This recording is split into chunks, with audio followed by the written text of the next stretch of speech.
Silakan. Oke, yang jadi pertanyaan saya belum menerima jawaban keselamatan itu apa, kenapa saya merasa bahwa keselamatan itu belum jelas definisinya karena dikatakan Islam artinya selamat. Nah, selamat yang dimaksud ini kan keadaan. Keadaan dari apa gitu.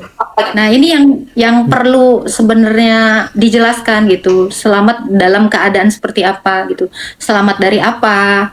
Itu Dalam sih keadaan. satu pertanyaan saya ya, karena di sini dikatakan ya mengikuti Muhammad maka kamu akan diampuni, lalu dikatakan mencintai Muhammad maka kamu akan dicintai Allah, kan begitu kan.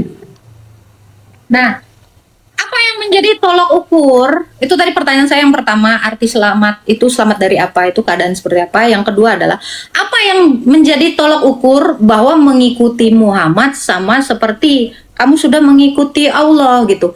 Apakah ada kesetaraan antara Allah dengan Muhammad? Itu dengan Muhammad. Udah. Kesetaraan. Gak Jawab. paham itu, Bud. Ya Nora. Kamu mute dulu Blender supaya nanti Tuh, baru nih, mata pisau nih. di mute dulu supaya kita ini. Udah tak? Biar saya lanjut. Itu pertanyaan saya hanya dua itu aja gitu. Oke ya, jadi saya lanjutkan nanti untuk hal seperti itu. Tadi mereka bilang bahwa keselamatan itu memang jelas kita selamatnya dari apa yang Tuhan Yesus datang kepada kita, karena keselamatan itu anugerah. Ya, Allah itu kasih karena memberikan kita itu selamat karena anugerah, bukan karena pahala, sama seperti umat Islam. Kalau umat Islam itu bukan kejar yang namanya keselamatan. Ya, jalan-jalan keselamatan itu tidak ada. Tetapi Islam lebih yang namanya mengejar tentang yang namanya keuntungan. Ya, makanya tadi apa yang menjadi pertanyaan Agatha, Semuanya emang ya saya pengen kira itu juga untung. udah menjadi pertanyaan, dua aja dulu ya supaya mereka bisa menjawab. Ya. Karena kalau terlalu banyak itu nggak mungkin bisa dijawab. Ya, saya berharap ya apa yang ditanyakan ini dasarnya apa, menjadi keselamatan itu dari mana kepada siapa ya.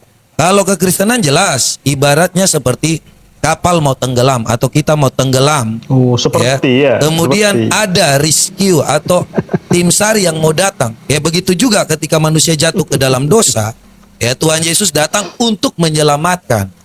Nah, kalau konsep dari Islam ini seperti apa? Apa dasar keselamatannya ketika waktu hanya bicara tidur bangun ya, tiba-tiba segala sesuatu itu tidak ada hujan angin dapat bidadari surga. Itu keselamatan yang didapatkan. Jadi maksud kami di sini kalau kalian bertanya tentang keselamatan atau kalian tahu tentang apa itu keselamatan, kita ini diselamatkan karena ada dosa. Ya berdasarkan apa yang telah terjadi tentang Abraham lagi Adam yang telah jatuh ke dalam dosa, yaitu nenek moyang kita seperti yang kita sudah jelaskan. Ya, sedangkan Islam ini selamat dari apapun kita juga nggak ngerti, dan bagaimana tentang yang Muhammad jelas. yang kalian ikuti pun itu tidak yang namanya diselamatkan. Contohlah ya, Muhammad itu apakah Muhammad selamat ketika Muhammad mengatakan bahwa mengikuti Allah itu bisa selamat? Muhammad sendiri pun tidak yang namanya bangkit. Sedangkan kalian sendiri ya mengikuti Muhammad yang tidak bangkit. Kenapa melalui Tuhan Yesus kita itu bisa dapat selamat? Karena Tuhan Yesus telah membuktikan bahwa dia mati, bangkit, dan terangkat ke sorga. Dan kalau kita mendengar apa yang disampaikan Tuhan Yesus kepada Rasul Paulus, itu tanda bahwa Tuhan Yesus itu masih hidup. Ketika waktu kalian Muhammad mati, Allah pun juga tidak pernah terdengar lagi. Bahkan sampai kepada sahabat-sahabatnya pun Allah tidak pernah mengabarkan firman-Nya. Begitu juga ketika waktu Muhammad mati, Allah sudah tidak pernah ada lagi. Makanya pertanyaan Agatha tadi sudah sangat benar. Ya diulang lagi tak? Silakan. Allah udah tidak ada lagi. Oke, pertanyaan saya itu arti selamat itu dalam keadaan apa gitu ya? Apa arti selamat? Islam artinya selamat, iya. Maksudnya adalah penjelasan dari selamat dari apa. Lalu yang kedua itu adalah tadi seperti narasi siapa tadi, Kak Nora atau si abang yang sebelah ini ya, ngikut Muhammad maka kalian selamat gitu. Mencintai Nabi Muhammad, maka kalian dicintai Allah.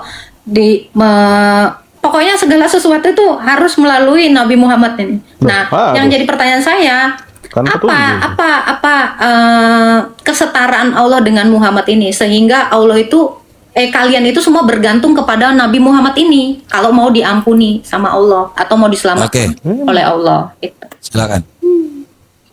Ini diterima dulu ini. Kasih paham, Bun. Gak paham dari tadi nih, Bun. Oke, saya masuk ya, Blend ya. Nah ini mereka lucu. Keselamatan seperti apa? Tadi saya sudah baca Ali Imran. Yang mencintai Allah, dengarkan baik-baik. Mencintai Allah, mengikuti Nabi Muhammad, Allah akan mencintainya, mencintai hambanya, mencintai umatnya, dan mengampuni dosa-dosanya. Kalau dosa-dosa diampuni, berarti kan selamat dari neraka. Ini sebenarnya konteks keselamatan dari mana? Terus jangan kalian mengatakan kesetaraan Nabi dengan Allah itu bagaimana? Kami tidak menyetarakan yang namanya gelar Tuhan dengan Nabi. Makanya saya bilang, Kristen ini tidak bisa membedakan utusan dengan pengutus.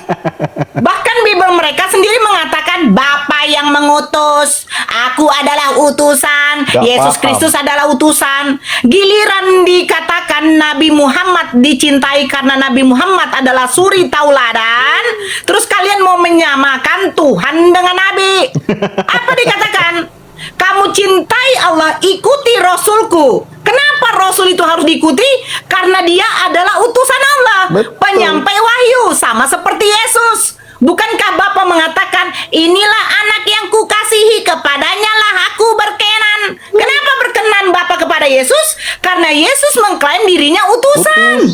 Terus kalian katakan begini, untuk apa mengikuti Nabi Muhammad yang tidak bangkit? Apa korelasinya kebangkitan itu? Nabi Muhammad bangkit bukan tetap gak kami jadikan Tuhan. Beda di Kristen, ada manusia yang bangkit dari kubur dijadikan Tuhan. Yang saya bingung. Sementara KPR 2 nomor 36, Tuhannya Yahudi menjadikan Yesus itu Tuhan untuk siapa? Untuk angkatan jahat. Apa bedanya dengan Musa? Musa dijadikan Tuhan untuk Firaun. Apakah Firaun angkatan baik? Tidak. Firaun angkatan jahat. Tapi juga lupa nih Kristen yang satu dengan ortodok, di mana Yesus menjanjikan keselamatan untuk Kristen. Gak ada. Tidak pernah dikatakan, aku akan menyediakan tempat di rumah Bapakku bagi Kristen dengan ortodok. Nggak ada.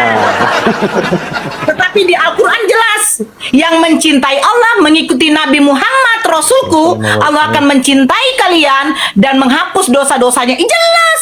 Tapi tunjukkan satu data sama saya, di mana di dalam Bible dikatakan, aku akan menyediakan tempat bagi ortodok dan Kristen atau Mesianik atau Unitarian, Tritunggal atau Saksi Jehova atau misionar. Intinya, di mana Yesus menjanjikan keselamatan bagi Kristen yang suka makan babi? Mana? Yesus itu pelaku hukum Taurat, tidak makan babi, dia bersunat, Kristen tidak bersunat, terus makan babi. Yesus, jangan lupa, saya sudah tunjukkan data, Matius 15:24. Aku diutus hanya untuk domba-domba, hanya untuk domba-domba. Saya tidak tahu Kristen ini paham nggak arti kata hanya. Hanya untuk domba-domba. Matius 17 nomor 9. Aku berdoa untuk mereka, bukan untuk dunia aku berdoa. Bukan untuk Kristen Ortodok, untuk Mesianik, bukan untuk Protestan. Poin pertanyaannya, poin pertanyaannya. Saya sudah jawab. Keselamatan yang dimaksud dari situ adalah apa? Selamat dari dosa-dosa. Ali Imran ayat 3, Al-Maidah ayat 13. Bukan. Tadi saya sudah Bukan. Pertanyaan kamu tentang agama saya itu apa? Maksudnya biar fokus gitu. Aduh. Tadi kan di mana janji keselamatan. Nah, terus Kenapa dipotong? Dari tadi saya nggak ada potong kamu. Saya cuma bilang tadi saya minta satu ayat di mana Yesus menjanjikan Kristen Ortodok masuk surga. Potong saya. Itu tadi pertanyaan saya. Loh kenapa dipotong? Dari tadi kalian narasi saya potong. Ulanglah potong, ulang. Pasang telinga, Agatha.